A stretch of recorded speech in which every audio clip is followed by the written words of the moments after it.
We begin the writing of Kings on a high note. It is the golden age of Israel, and Solomon, David's son, has succeeded David and taken the throne. However, despite many nations coming to see Solomon to enjoy his wisdom, his wealth, his splendour, despite the expansion of his borders and the peace within which the community live for the duration of his reign, Solomon's heart is led astray to worship the gods of his wives and concubines, to worship the gods of the nations around him. He may take 7 years to build the temple to host God's presence.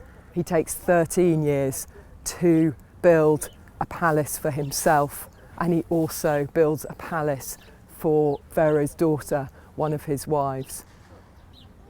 At Solomon's death, the nation tragically divides into two halves, and for the rest of their history, up until the exiles in Assyria and then Babylon, the northern kingdom, the 10 tribes of the northern kingdom, is called Israel. It is given a new capital, Samaria, and the southern kingdom is called Judah, and its capital remains Jerusalem. Solomon's son Rehoboam succeeds him as king over the southern tribe of Judah and Jerusalem, and another leader rises up called Jeroboam, and he takes leadership of the northern kingdom. He is threatened by the temple in Jerusalem, concerned it will be a unifying factor to the 12 tribes if they all want to celebrate feasts there and worship there. And so he sets up other idols, 2 golden calves marking the boundaries of his kingdom, Bethel to the south and Dan to the north. And despite incredible ministries of prophets like Elijah and Elisha, these are never removed throughout the time of Israel's history as a northern kingdom until it is exiled. Samaria is destroyed in 722 BC, and Israel is exiled through assimilation into the Assyrian Empire. There are no good kings of Israel.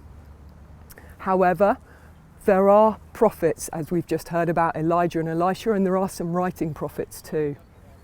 Elijah famously confronts the prophets of Baal. A weak king of Israel called Ahab has married a queen called Jezebel, who is a Baal worshipper, and she has established Baal worship in the land of Israel, in the northern land of Israel. And he has an extraordinary confrontation with these prophets, reveals that God is the God of Israel, he is the God of the nations, he is the real and the true living God, and invites the northern tribes to come under his good governance again. Elijah is succeeded by Elisha, who similarly, in powerful word and message, brings a ministry of Yahweh to these northern kingdoms. So the northern kingdom of Israel and the capital Samaria is crushed by Assyria in 722 BC, and the tribes are assimilated into Assyrian culture, going into exile in Assyria. Assyria all but conquers Jerusalem to the south too, but a godly king, Hezekiah, listens to the ministry of Isaiah, calling him to turn back, to come under God's good governance. Hezekiah does, and Jerusalem and Judea are saved and protected for another 150 years before the rise of the Babylonians. Godly kings like Hezekiah and Josiah inaugurate Passover festivals to great celebration and jubilation in the land.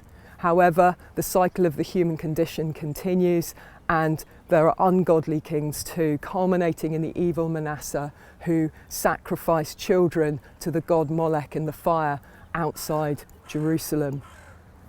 Despite all the exhortation of the prophets to return to Yahweh, to come back under his governance, to fulfill the requirements of the Torah, eventually these kings of Judah violate covenant so much, and the people violate covenant so much, that they trigger the ultimate curse: exile from their land back into captivity, where they were so radically released from oppressive slavery in Egypt to come under the governance of Yahweh through Moses' ministry. They now find themselves leaving Jerusalem behind, leaving their beloved city in rubble, and going off into exile, back to Babylon, where Abraham's ancestors came from, back to that Mesopotamian basin, governed by the tyrannical rule of Babylon, slaves once again.